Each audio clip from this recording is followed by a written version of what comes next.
Hi guys, welcome to our video. So, we will talk class 9 CBSE Economics Chapter 2, the People as Resources Explanation Part 3. So, let's video. Quality of population. So, ஒரு population quality. So, quality quantity. இது ரெண்டு தான் வந்து ஒரு population determine பண்ணும். அந்த இடத்துல அந்த country எந்த அளவுக்கு முன்னுக்கு வரங்கிறது.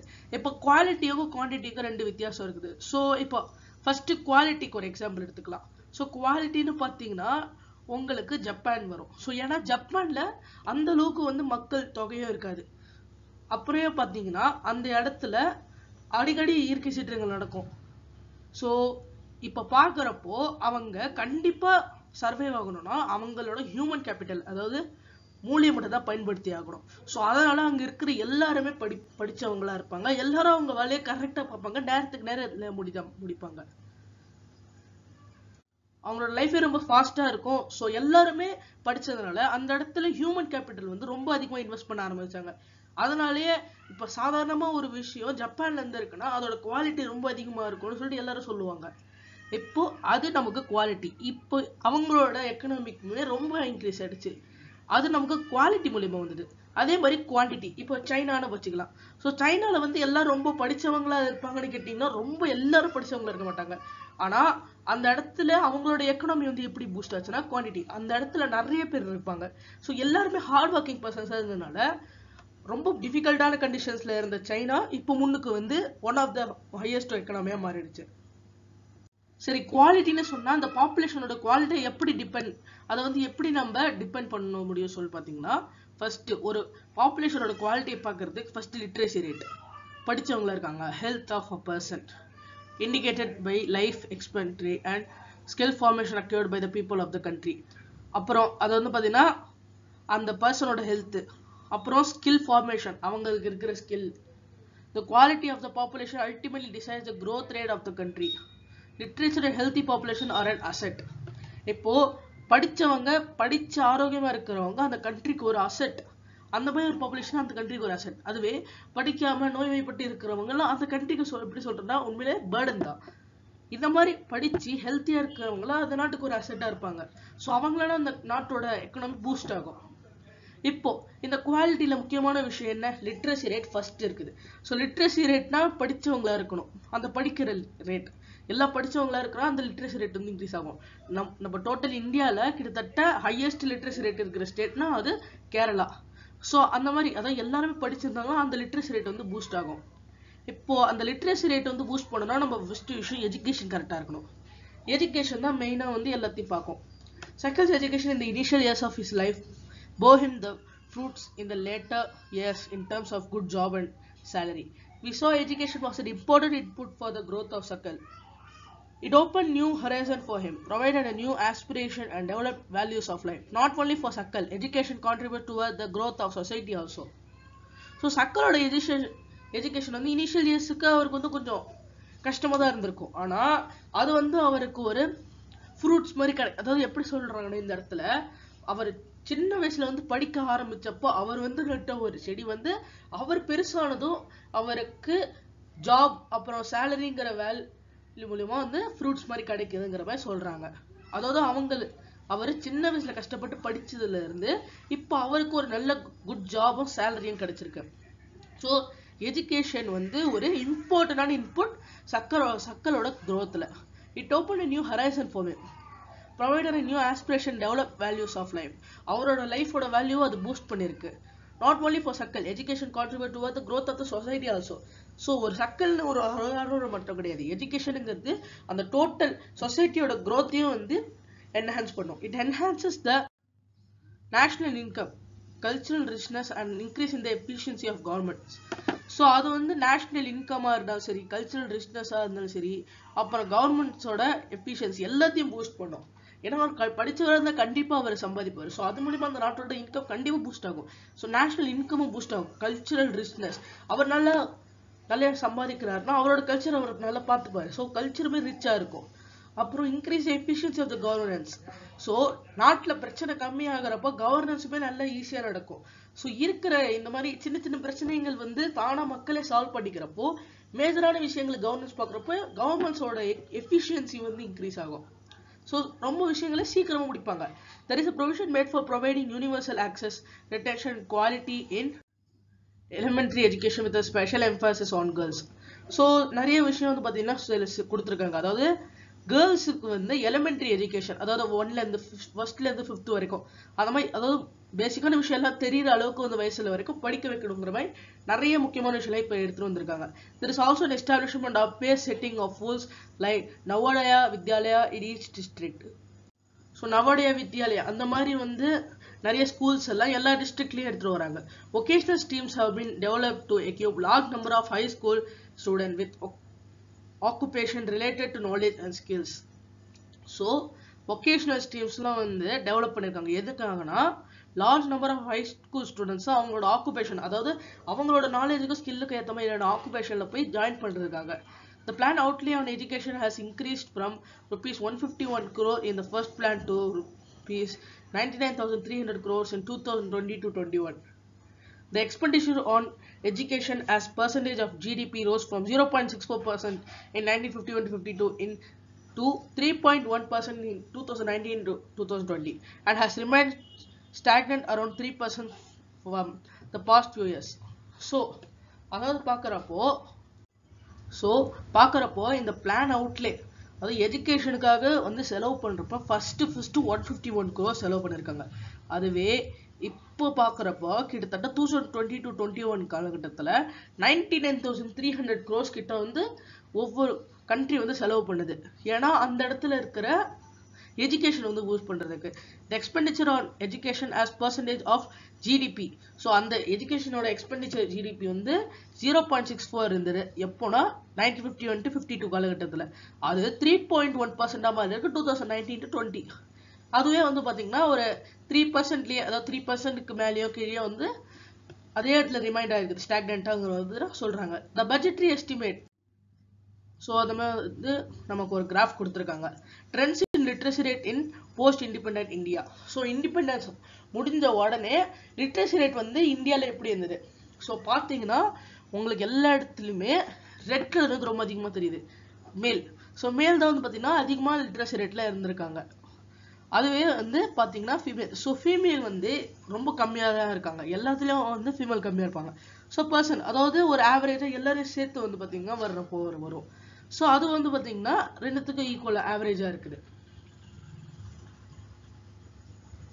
The budgetary estimated as stated in the budget documents of Union State Government, Reserve Bank of India, the expenditure on education as percentage of GDP has declined to 2.8% in 2020-21. So அந்த GDP வந்து 3%லேயே இருந்தது, இப்போ 2.8 reduce ஆயிருக்குது 20லேருந்து 21 வரைக்கும். ஆனால் literacy rate வந்து 18% இருந்தது 1951 காலகட்டத்தில்.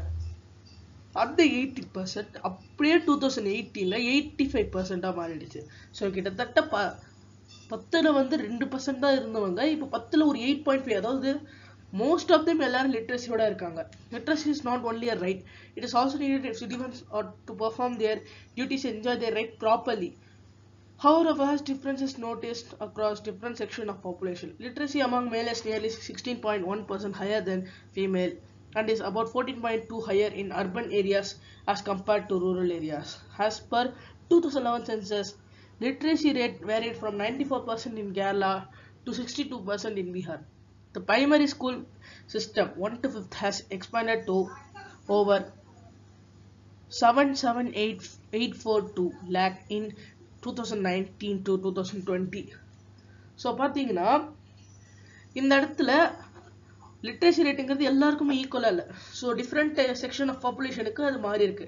அதான் பார்க்குறப்போ மேல்ஸை விட ஃபீமேல்ஸோட லிட்ரஸி ரேட் வந்து கிட்டத்தட்ட 16.1% வந்து கம்மியாக இருந்திருக்கு. அதுவே பார்க்குறப்போ அர்பன் ஏரியாஸ்லேருந்து ரூரல் ஏரியாஸில் 14.2% வந்து அதுலேயும் கம்மியாக இருந்திருக்கு. ஏன்னா அர்பன் ஏரியாஸில் வந்து எல்லாருமே வந்து படித்தவங்களா இருப்பாங்க. ஸோ மேக்ஸிமம் பார்க்குறப்போ அந்த இடத்துல நமக்கு அக்ரிகல்ச்சர் அந்த மாதிரி விஷயம்லாம் நடக்காது. ஸோ அக்ரிகல்ச்சர்னு வந்துட்டாலே அதிகமாக படிக்கிற வேலை இருக்காது. ஸோ எல்லாமே வந்து ஹார்ட் ஒர்க் தான். அதுவே நீங்கள் அர்பன் ஏரியாஸில் போனீங்கன்னா எல்லாத்துக்கும் படிச்சிருந்தா மட்டும்தான் ஏதாவது பண்ண முடியும். ஸோ அந்த மாதிரி அர்பன் ஏரியாஸ்லையுமே வந்து எஜுகேஷன் நல்லா இருந்தது. ஆனால் ரூரல் ஏரியாஸில் எஜுகேஷன் வந்து அவ்வளோ நல்லா இல்லை. ஸோ 2011 சென்சஸில் லிட்ரஸி ரேட் வந்து 94% இருந்திருக்கு. ஸோ சொன்ன மாதிரி கேரளாவில் வந்து 94% லிட்ரஸி ரேட், அதான் highest literacy rate in India. அதுவே பீகாரில் பார்க்குறப்போ 62% தான். அதான் மீதி 38% வந்து எல்லாருமே லிட்ரஸி ரேட் அதாவது இல்லாமல் படிக்காதவங்கள தான் இருந்திருக்காங்க. இந்த பிரைமரி ஸ்கூல் சிஸ்டம் அதாவது 1 to 5 வரைக்கும் வந்து இந்த 7,7,8,842 lakh அதாவது அந்த அளவுக்கு வந்து எக்ஸ்பேண்ட் ஆயிருக்குது.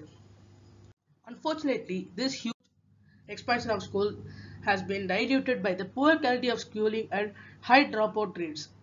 ஆனா என்னதான் இந்த அளவுக்கு அதிகமாக ஸ்கூலை கட்டினாலும் இந்த இடத்துல இதோட குவாலிட்டி வந்து கம்மியா இருக்கு. ஏன்னா எல்லாரும் வந்து சேரதை நிறுத்திருக்காங்க. ஏன்னா இது வந்து டைல்யூட் இருக்கு. எப்படின்னா புவர் குவாலிட்டி ஆஃப் ஸ்கூலிங்.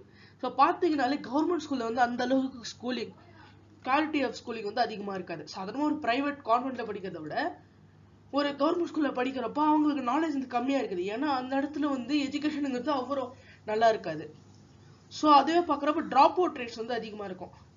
ஏன்னா நிறைய பேர் வந்து அந்த இடத்துல இருக்கிறவங்களோட புவர் பேரண்ட்ஸாக தான் இருப்பாங்க. அதனால அவங்களுக்கு அந்த எஜுகேஷனோட இம்பார்ட்டன்ஸ் பற்றி தெரியாது. ஸோ நம்ம முன்னாடி ஒரு இந்த செக்டரோட சாப்டருக்கு முன்னாடி சாப்டரில் பார்த்துறப்போ ஒரு விஷஸ் சைக்கிள் கிரியேட் ஆகும். அதான் படித்தவங்க படிக்காதவங்க. ஸோ இது பார்க்குறப்ப படித்தவங்களுக்கு படிப்போட அருமை தெரியும். அதனால அவங்க படிக்க வைப்பாங்க. அதே படிக்காதவங்க சரி இப்போ சம்பாதிச்சா அவனுக்கு கொஞ்சம் யூஸ்ஃபுல்லாக இருக்குங்கிற அந்த படிப்போட அருமை வந்து அவங்களுக்கு தெரியாது. அதனால ஸ்கூலுக்கு போகிறது பதிலாக அவங்கள வேலைக்கு அனுப்பி விடுவாங்க. அப்படியே அதே மாதிரி தான் வந்து பார்த்தீங்கன்னா அவங்களுக்கு கண்டினியூ ஆகும். அவங்க பேச கஷ்டப்படுவாங்க. அதே மாதிரி இது திரும்ப திரும்ப நடந்துக்கிட்டே இருக்கும். ஸோ இந்த மாதிரி ட்ராப் அவுட் ரேட்ஸ்னாலையும் புவர் குவாலிட்டி ஆஃப் ஸ்கூலிங்னாலையும் இதோட குவாலிட்டி வந்து டைல்யூட்டாக இருக்குது.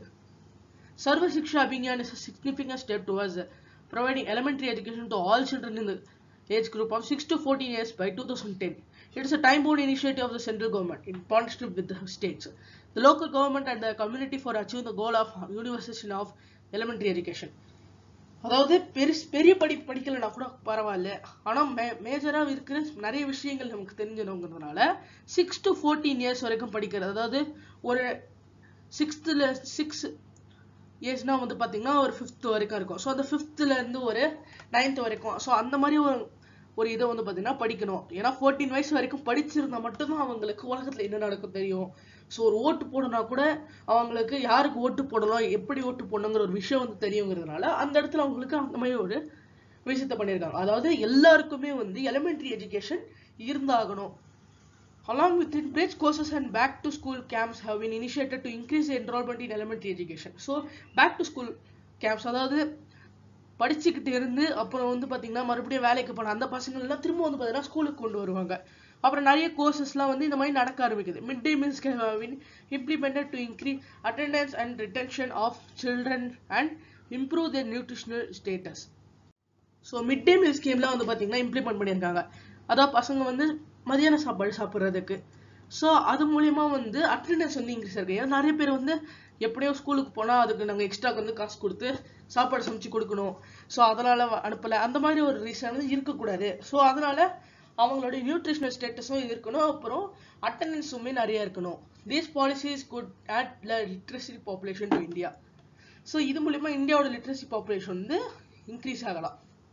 Gross enrollment ratio GER in higher education in the group of 18 to 23 years is 27% in 2019 to 20, which would be broadly in line with the world average.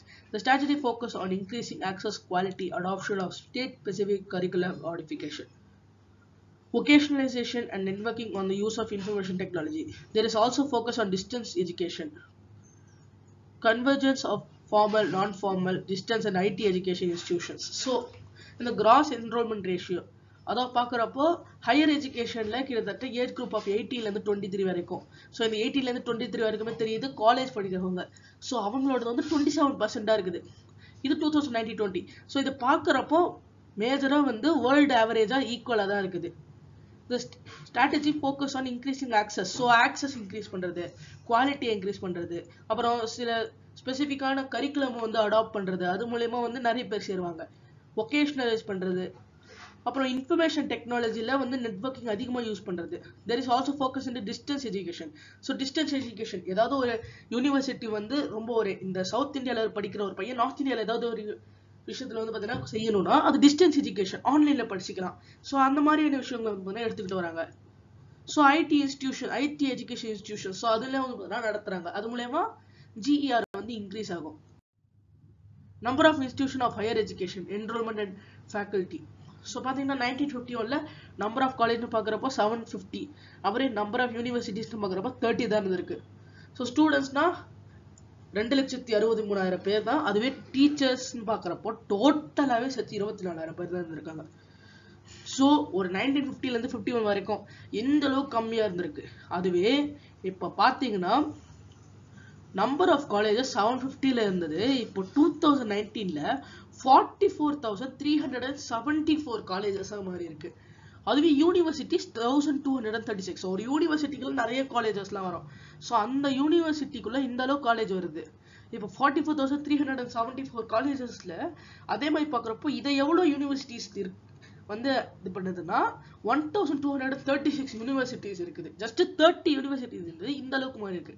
அதுவே students பார்க்குறப்போ 2,63,000 பேர் இருந்தது, கிட்டத்தட்ட இப்ப பாக்குறப்போ 3,82,75,207 பேர் இருக்காங்க. இது வந்து நமக்கு எப்ப சொன்னா 2019 to 20 வரைக்கும் இருக்கிற ரிப்போர்ட். ஸோ இப்போ கூட நிறைய பேர் வந்து இன்னும் சேர்ந்துகிட்டு இருக்காங்க. ஸோ டீச்சர்ஸ் பார்க்குறப்போ 24,000 பேர் இருந்தது, இப்ப பாக்குறப்போ 12,07,204 பேர் இருக்காங்க. ஸோ எல்லாமே வந்து டோட்டலி இன்க்ரீஸ் ஆயிருக்குது. Over the past 60 years, there had been a significant growth in the number of university and institutions of higher learning and specialized areas. Let us read the table to see how the increase in the number of colleges, universities, and enrollment of students in the requirement of teachers from 1951 to 1920. Sorry, 2019 to 20. So, பார்க்குறப்போ இந்த இடத்துல past 60 இயர்ஸ்ல அதான் 1950ல இருந்து 2020 வரைக்கும் கிட்டத்தட்ட significant growth இருக்கு number of universities அப்புறம் இன்ஸ்டிடியூஷன்ஸ்ல. நமக்கு அந்த டேபிள் வந்து பார்க்குறப்போ நமக்கு அதான் வந்து சொல்லியிருந்தாங்க. ஸோ தேங்க்யூ ஃப்ரெண்ட்ஸ், இது ஒரு கண்டினியூஷன் நம்ம அடுத்த வீடியோ பார்க்கலாம். இந்த வீடியோ உங்களுக்கு பிடிச்சா லைக், ஷேர், கமெண்ட் பண்ணுங்க. மறக்காம நம்ம சேனல் சப்ஸ்கிரைப் பண்ணுங்க. தேங்க்யூ ஃப்ரெண்ட்ஸ், பாய்.